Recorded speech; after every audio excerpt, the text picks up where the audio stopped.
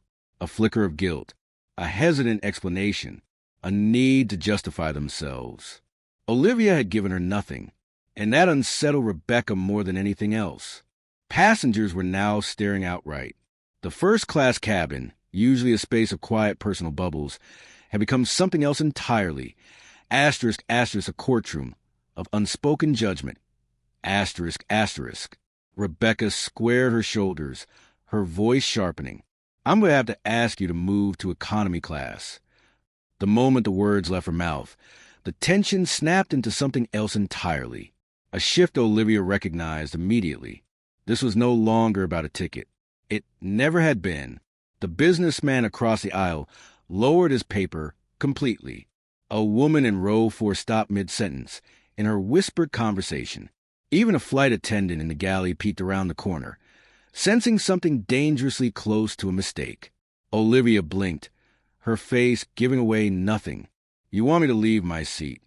Rebecca nodded, her hands resting on her hips. Yes. If not, I'll have to call security. For the first time, something flickered in Olivia's gaze. Not fear, not surprise, just cold, calculating awareness. She could have argued. She could have asked to speak to the captain, could have stated, loud and clear, that she had more right to sit in that seat than anyone else on this flight. But she wouldn't. Instead, she did what they least expected. She stayed silent. She closed her laptop, slipped it into her backpack, and stood up without a word. Rebecca didn't move, didn't speak. There was a strange hesitation in her stance, as if she had expected. Asterisk, asterisk, hoped, asterisk, asterisk. Olivia would resist. But Olivia didn't resist. She walked, not because she had lost, but because she knew something no one else in that cabin did. Something that was about to change everything. Olivia felt the weight of a dozen silent stares pressing against her back as she rose from seat 3A. The air in the cabin had shifted, charged with an unspoken tension that made every movement feel heavier. She could sense the curiosity, the quiet judgment, the assessment happening in real time. Would she protest? Would she make a scene? Would she beg to stay? Asterisk, asterisk. She did none of those things. Instead, she lifted her backpack with effortless grace, carefully slinging it over one shoulder, as if the entire situation was nothing more than a minor inconvenience. No anger, no visible frustration, no desperate plea for validation. Asterisk, asterisk, just a quiet, deliberate action that spoke volumes louder than words ever could. Rebecca still stood there, arms crossed, a flicker of something unreadable in her expression. Victory, maybe, or perhaps something else, a sliver of doubt creeping beneath the surface. Olivia met her gaze for only a second, long enough for Rebecca to see it, that look. Not submission, not defeat, but something far more unsettling. Control.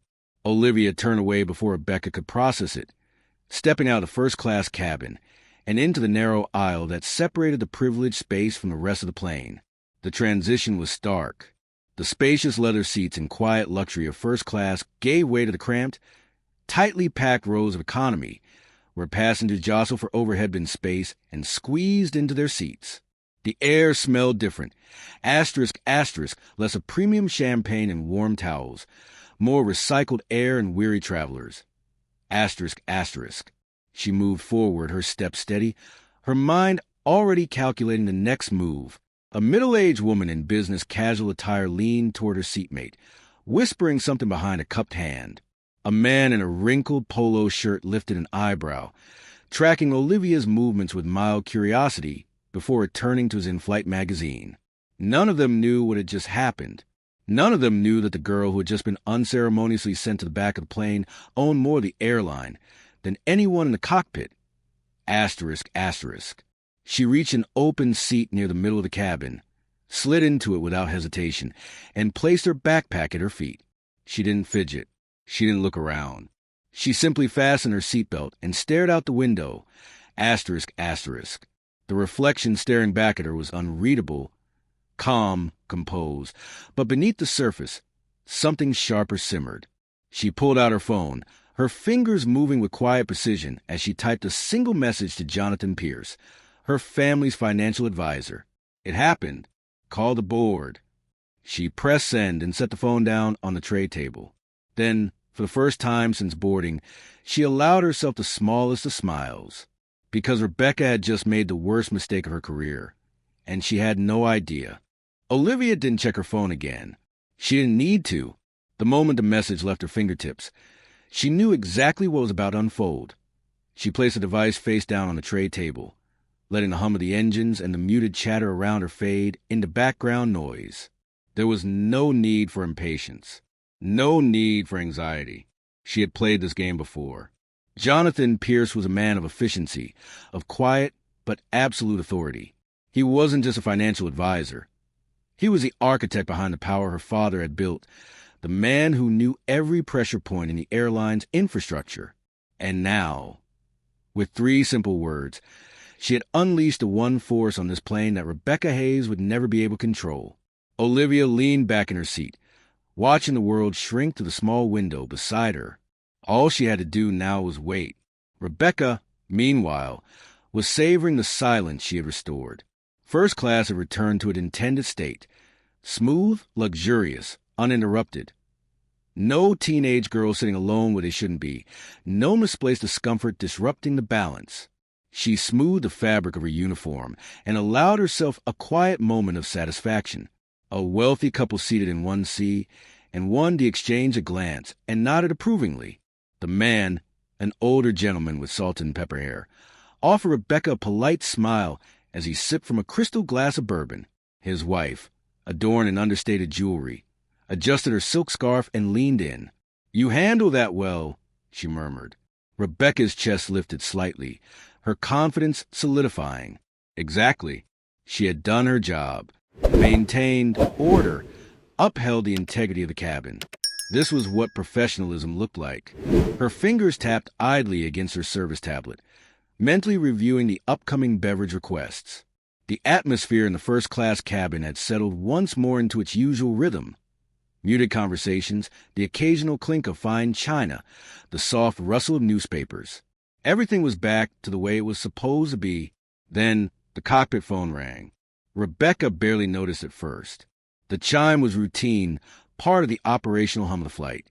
It wasn't until she heard the tone of Captain Ryan Matthews' voice, low, clipped, unusually sharp, that her spine straightened. "Repeat that," the captain said. Rebecca instinctively glanced toward the front galley, where Dennis Walker, the most senior flight attendant on board, had also turned his head toward the sound. The older man's expression, usually unreadable, tightened slightly. There was a pause, a longer-than-usual silence from the other end of the line, and then, in a voice just loud enough for Dennis to hear, asterisk, asterisk in name, asterisk, asterisk. Olivia Carter. Dennis went completely still. Rebecca watched, confusion knitting her brows as the veteran flight attendant's face drained of color. His lips parted slightly, as if forming words he couldn't quite say. His hand gripped the edge of the service counter, knuckles white. She stepped closer. "Dennis?" He didn't answer at first, just swallowed, his throat bobbing, before slowly exhaling through his nose. Then, in a voice barely above a whisper, he murmured, "You just made a career-ending mistake." Rebecca's breath hitched. The words didn't immediately register, like hearing a foreign language spoken too quickly to comprehend. She looked at Dennis, expecting some kind of clarification, but his face remained pale, his expression unreadable. "You're joking," she said, her voice flatter than intended. Dennis exhaled sharply. "Do I look like I'm joking?" The phone in the galley beeped again. Captain Ryan Matthews' voice came through, now sharp and precise, the kind of tone reserved for emergencies. "Rebecca, report to the cockpit. Now!" A chill ran down her spine. The last time a crew member had been summoned mid-flight like this was when a passenger had a medical emergency in business class. But this wasn't medical. This wasn't procedural. This was something else. Something far worse. Her mind scrambled for logic. Olivia Carter. That Olivia Carter. It couldn't be! Asterisk, asterisk. And yet, deep down, a sliver of doubt twisted inside her. She had sensed something off about that girl. But not because of a mistake. Because of how calm she was. Asterisk, asterisk. She moved toward the cockpit, her legs heavier than before, her usual confident stride now stiff. She caught glimpses of first-class passengers watching her, some with curiosity, others with mild disinterest, as if they could sense something had shifted but weren't sure how to place it. When she reached the cockpit door, it unlocked with a faint beep. She pushed it open, stepping inside. Captain Matthews didn't look at her immediately. He sat in his chair, one hand gripping the receiver of the in-flight communication system, the other resting tightly on the control panel. His co-pilot, Nathan Ross, barely glanced up, his lips pressed into a hard line. Then Matthews slowly turned his seat to face her, his blue-gray eyes sharp, calculating. Rebecca didn't dare speak first. "Let me be very clear," he said, his voice calm but carrying a weight that sent Rebecca's pulse into overdrive. "You removed Olivia Carter from first class. The Olivia Carter." The words hit her harder this time. Her hands trembled at her sides, but she quickly clenched them into fists, forcing control over her body. That can't be right," she stammered. "She was just Matthews cut her off. "Just a what?" Rebecca felt her throat tighten. The captain let the silence stretch, watching her, waiting for an answer she couldn't provide. Then, in a slow, measured tone, he added, "Miss Carter is the largest shareholder of this airline. She owns 45% of Carter Global Airways." The cockpit spun. Rebecca's mind reeled, trying to grasp the severity of what had just been said. 45%? Not an executive. Not a minor shareholder. A majority owner. Asterisk, asterisk. Her breath came quicker. Her heart slammed against her ribs. This was bad. No, not bad. Catastrophic. Captain Matthews leaned forward slightly. "The executive board has been notified. They are requesting an immediate incident report from you." Rebecca swallowed. Hard. "But I didn't know," she said, her voice weaker than before. "No, you didn't." Matthews' voice was void of sympathy. "Because you didn't bother to check." His words sliced through her. A slow, sinking realization spread in her chest. Every flight attendant knew the golden rule. If a VIP, celebrity, or major stakeholder was on board, their presence was flagged in the system before takeoff. Rebecca had ignored her own system, her own protocol, not out of neglect, but because she never even considered the possibility that a girl like Olivia Carter could be someone who mattered. Captain Matthews exhaled, shaking his head slightly. "I don't think you understand the full extent of the situation," he continued. "Miss Carter didn't just buy a first-class ticket. She has the authority to decide whether or not you work another flight for this airline. And right now, the board isn't happy." Rebecca opened her mouth, then closed it. There was nothing she could say. A bead of sweat formed at her temple. She had spent 15 years in this industry, priding herself on professionalism, on control, on maintaining the high standards of first-class service. And yet, in a single irreversible moment, she had violated the very essence of those principles, not by enforcing rules, but by assuming that someone like Olivia Carter didn't belong. She thought back to the girl's face, the way Olivia had looked at her with calm indifference, the way she stood up and left without so much as a complaint. She knew. She had known all along, asterisk, asterisk. Rebecca's stomach twisted. This wasn't just a mistake. This was a disaster, asterisk, asterisk. Matthew's voice broke through the pounding in her ears. "You need to fix this," he said, his tone sharper now. "Immediately." Rebecca nodded quickly, desperate to regain control of the situation. I'll go apologize," she said, turning to leave. But the captain's voice stopped her cold. "No," he said. You're not just apologizing. Rebecca turned back, confused. You're bringing her back to first class, Matthew said, and then you'll wait for further instructions from aboard. The finality in his voice sent a cold chill down her spine. Rebecca barely managed to nod before exiting the cockpit. As she stepped back into the first-class cabin, the weight of what she had done settled fully onto her shoulders. She had made an enemy out of the one person on this flight who had more power than anyone else. And now, for the first time in her career, she had completely lost control. Rebecca barely registered the faces around her as she moved down the aisle, her polished demeanor cracking beneath the weight of panic pressing against her chest. Her pulse thundered in her ears, her once confident stride reduced to something unsteady. Every step toward the economy cabin felt heavier than the last. The low hum of passenger chatter blurred around her, but she could still hear the occasional hushed whisper, feel the curious gazes trailing her movements. She had never had to do this before.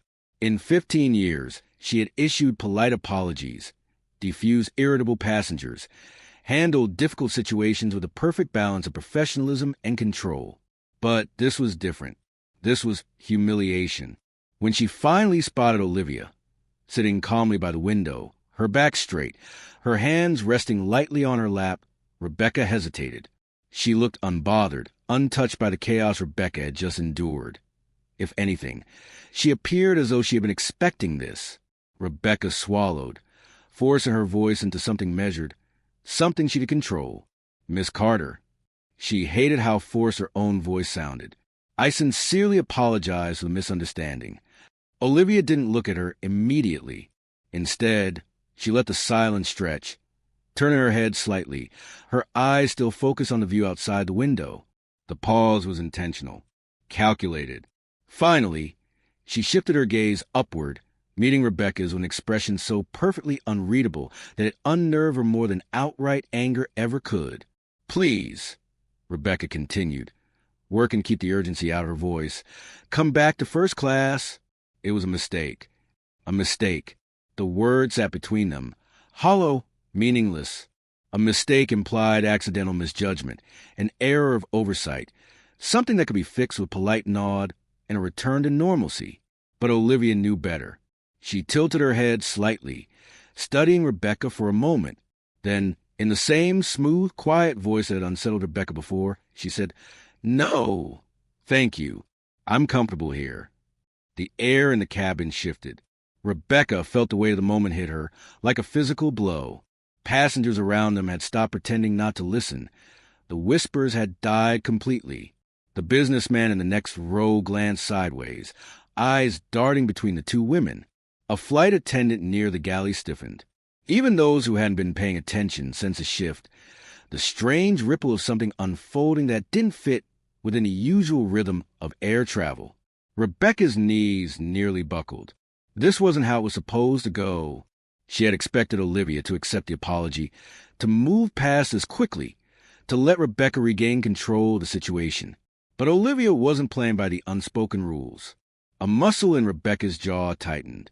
Miss Carter, she said again, her voice lower now, firmer, edged with something close to desperation. This is a direct request from the captain. We would like you to return to your original seat. Olivia didn't move. She didn't blink. An order from the captain, she said softly. Or from you? Rebecca opened her mouth, but the words died in her throat. She had nothing to say, because she knew the answer.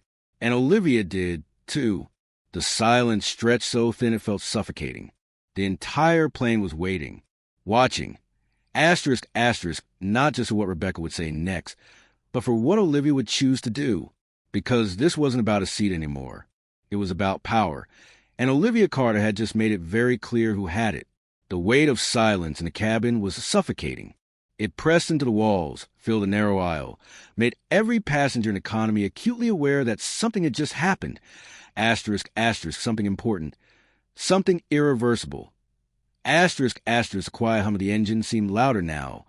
The usual white noise of air travel unable to mask the undercurrent of tension threading through the rows of seats. Passengers shifted.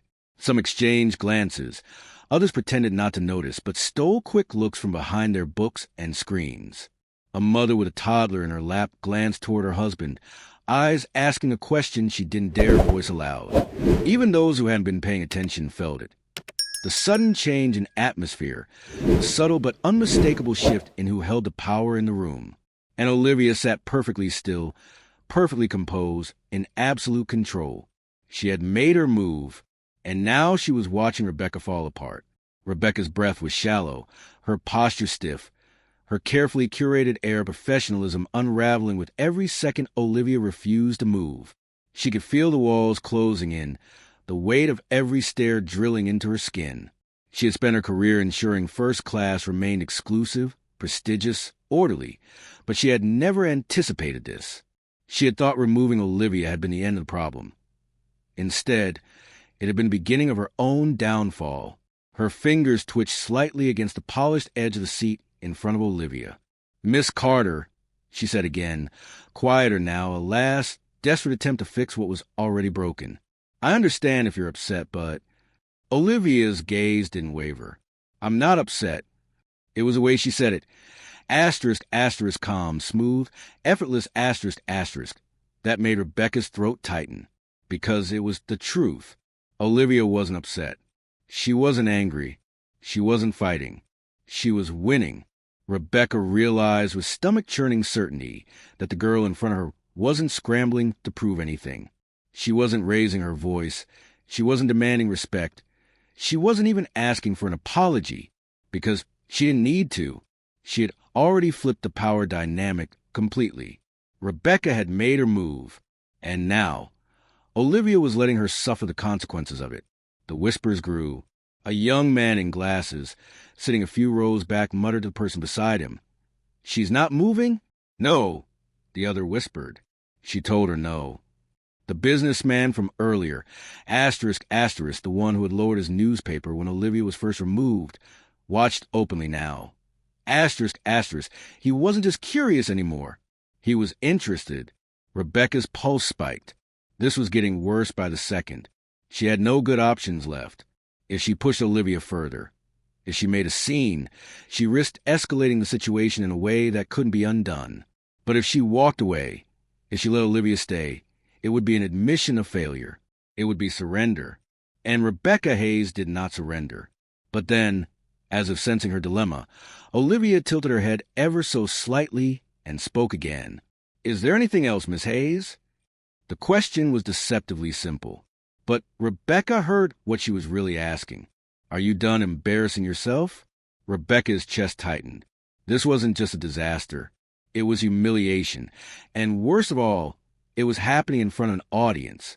She swallowed hard, her throat suddenly dry. The weight of it all, asterisk, asterisk, the passengers watching, the authority she no longer held. The knowledge that this would not end well for her, asterisk, asterisk, settled into her bones like ice. And for the first time in her career, she had no idea what to do. She hesitated, just for a second, but that was all Olivia needed. She blinked once, slow and deliberate, then turned her gaze back to the window. She had dismissed her. Rebecca had been dismissed. The realization sent a jolt of humiliated rage through her, but there was nothing left to say. So, with a final, shaky inhale, Rebecca turned and walked away. And just like that, Olivia had won. The moment the plane touched down at JFK International Airport, Rebecca barely had time to exhale before a sharp voice came over the intercom. "Flight attendant Rebecca Hayes, report to the Terminal Operations Office immediately." Passengers were still gathering their belongings, stretching stiff limbs, scrolling through their phones as they prepared to disembark. But in that moment, all Rebecca could hear was the ringing in her ears. This was happening faster than she'd anticipated. She thought she'd at least have a buffer, a moment to gather herself, to think of an explanation, a justification, anything to salvage the situation. But there was no time. Dennis Walker, the senior flight attendant, didn't look at her as she passed. He knew, so did the rest of the crew. The entire plane might as well have known. This wasn't just a mistake. It was a reckoning. By the time she reached the operations office, the room was already full. A long mahogany conference table sat in the center, the air thick with authority, judgment, and finality. On one side sat the executive operations team, their expressions unreadable but firm. At the head of the table was Michael Reynolds, the airline's chief operating officer, a man known for his ruthless efficiency and zero tolerance for failure. Rebecca swallowed hard. She had worked under Reynolds before. He didn't handle PR disasters. He erased them. A single leather-bound folder sat in front of him. Its presence made Rebecca's stomach churn. She already knew what was inside. "Miss Hayes." Reynolds folded his hands together, his voice cool and controlled. "I assume you know why you're here." Rebecca forced herself to meet his gaze. "Yes, sir." "Good." He leaned back slightly, expression unreadable. "Then let's begin." A woman in a navy blue blazer, *** Karen Moore, Director of Customer Relations, ***, flipped open a folder and pulled out a printed document. "On today's flight," she began, "you forcibly removed a first-class passenger without justification, publicly humiliated her, and then, upon orders from the captain, failed to immediately rectify your mistake." Rebecca opened her mouth to interject, but Karen lifted a hand, stopping her cold. "We have statements from both the captain and the senior flight attendants," Karen continued. "Additionally, security footage from the cabin confirms the details." Rebecca's breath came quicker. This was moving too fast. Reynolds picked up from there. "Miss Carter's legal team has already contacted us." He slid the document toward her. "They're not interested in pressing charges, but they are interested in something else." Rebecca's hands trembled as she flipped the page. Her termination letter. Official. Final. The words blurred for a moment. "Effective immediately.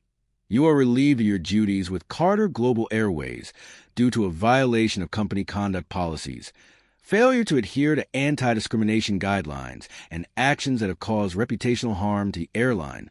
Her mouth opened, then closed. 15 years. 15 years of loyalty, of enforcing standards, of doing what she thought was right. Gone. Erased with a single decision. Her voice cracked, the weight of it crashing down all at once. "I didn't know who she was." Reynolds exhaled sharply, as if barely restraining himself. "And tell me, Miss Hayes, if she had been anyone else, would it have made a difference?" Rebecca felt her stomach drop. The room was silent. No one rushed to defend her, because they all knew the answer. And so did she. The clock on the wall ticked once, twice. Then, without another word, she picked up the pen, her fingers shaking, and signed her name at the bottom of the document. The next morning, Olivia Carter walked into the boardroom of Carter Global Airways, her presence commanding yet effortless. The executives seated around the long glass table straightened instinctively, their carefully neutral expressions betraying an underlying tension. These were men and women who had spent decades navigating the upper echelons of corporate aviation, accustomed to negotiating with shareholders and government officials. But none of them had ever been called into a meeting by a 16-year-old. She placed her leather-bound folder on the table and clasped her hands over it, her brown eyes scanning the room with a quiet authority that made even the most seasoned executives shift uncomfortably. Michael Reynolds, the COO who had personally overseen Rebecca Hayes' termination the night before, was the first to speak. "Miss Carter, first, on behalf of the airline, I want to formally apologize for what happened on yesterday's flight. We deeply regret." Olivia raised a hand, cutting him off mid-sentence. "I'm not here for apologies." Her voice was calm, controlled, but carried an edge sharp enough to cut through the corporate formalities. "I'm here to make changes." A flicker of unease passed between the executives. They had expected anger, accusations, legal threats. What they hadn't expected was strategy. She leaned forward slightly, resting her elbows on the table. "We're changing everything," she said simply. The words settled over the room like a thunderclap. She flipped open a folder and pulled out a printed document with clear, concise bullet points. "Effective immediately, Carter Global Airways will implement the following policies." She didn't hesitate. First, mandatory anti-bias training for all employees, flight attendants, gate agents, pilots, corporate leadership. No exceptions. An older executive, Mark Ellison, cleared his throat. "That would require a full restructuring of our HR protocols, Miss Carter. Implementing that on a global scale will be doable, Olivia interrupted, tilting her head slightly. Unless you're suggesting our staff is incapable of learning how to treat passengers with basic respect. Ellison's mouth pressed into a tight line. He had no counterargument. She moved to the next point. Second, a real-time discrimination reporting system for passengers. Any instance of racial profiling or unfair treatment will be logged immediately, with reports sent directly to an independent oversight committee. There was a slight stir at that. A few executives exchanged uncertain glances. The system, Olivia continued smoothly, will be separate from our standard customer service complaints.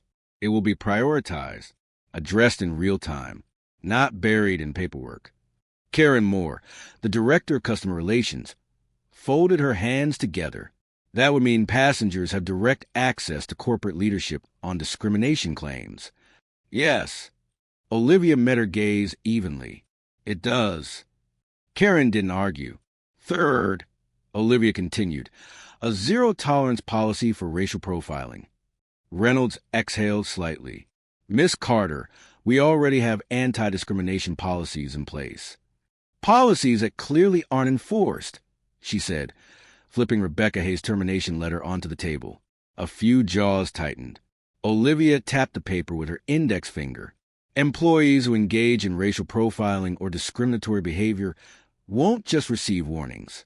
They will be immediately suspended, pending investigation, and if found in violation, they will be terminated, no exceptions. Silence. Even the most senior members of the board looked at her differently now. This wasn't a teenage girl demanding justice. This was an owner restructuring her company. And finally, Olivia said, closing the folder with a quiet finality that sent another ripple of tension to the room, all these policies will be overseen by a new independent oversight committee. She let that hang for a moment before delivering the final blow. I'll be leading it. The silence was deafening. Some of them had anticipated her wanting a formal apology. Some of them had even prepared financial settlements. None of them had expected her to embed herself in the governance of the airline. Reynolds was the first to break the silence.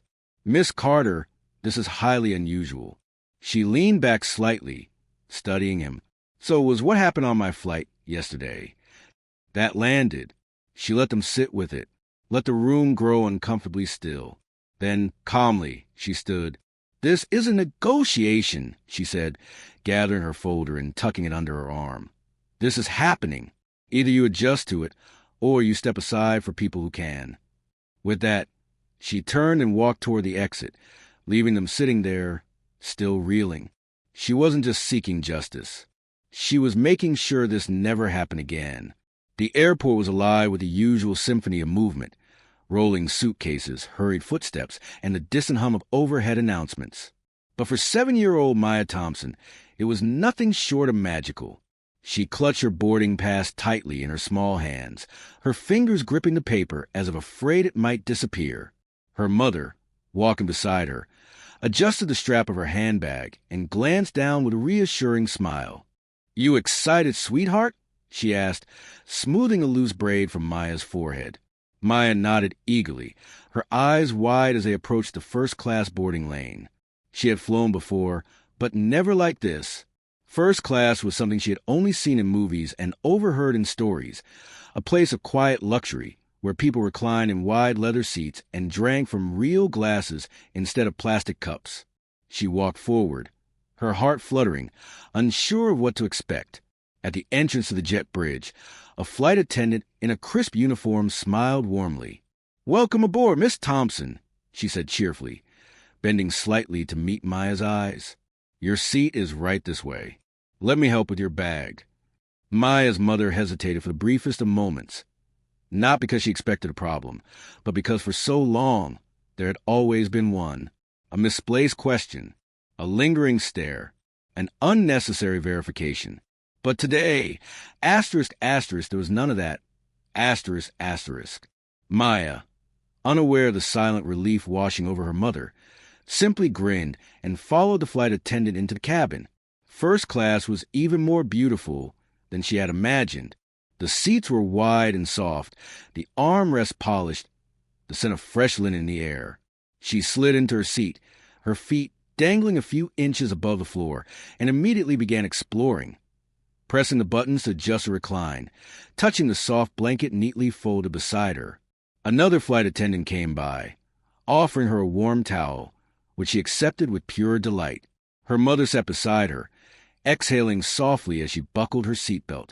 Maya swung her legs, completely oblivious to the history woven into this moment, unaware that not long ago, a girl had sat in this very cabin and been asked to leave, unaware that someone had once been told, "You don't belong here," unaware that, months ago, the mere sight of a young black girl in first class had been enough to make an entire plane hold its breath. But today, no one hesitated, no one questioned, no one assumed, because someone else had fought the battle, so Maya never had to. The plane hummed as it ascended into the sky, the soft glow of cabin lights casting a golden hue over the passengers. Maya leaned against the window, watching the world shrink beneath her, unaware that this moment was once impossible for someone like her. Unaware that someone else had refused to accept injustice, refused to let bias go unchecked, refused to be silent. Somewhere, miles away from this flight, Olivia Carter wasn't watching. She didn't need to. She already knew that what she had done, the stand she had taken, the changes she had implemented, had left a mark that would last far beyond her presence. The system had changed, not just for her, but for every passenger who would come after her. But the truth is, change doesn't come from power alone.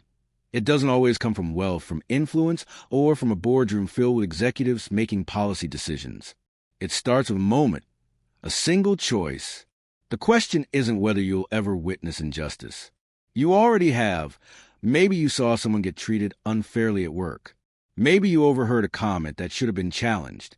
Maybe you felt that gut instinct telling you something was wrong, but did nothing because it was easier to stay silent. So the real question is, what will you do next time? Will you ignore it? Will you brush it off? Will you convince yourself it isn't your problem? Or will you speak up? Because one voice can change an industry. One moment can redefine history. Olivia Carter didn't demand respect that day. She already had it. What she did was hold the world accountable. And because of that, a girl like Maya could sit in first class without a second glance. What about you? The next time you see someone being treated unfairly, the next time you feel that familiar pull in your chest telling you something isn't right, will you do something about it? Or will you wait for someone else to? Because change doesn't start with someone else. It starts with you. Like, share, and subscribe if you believe change starts with you.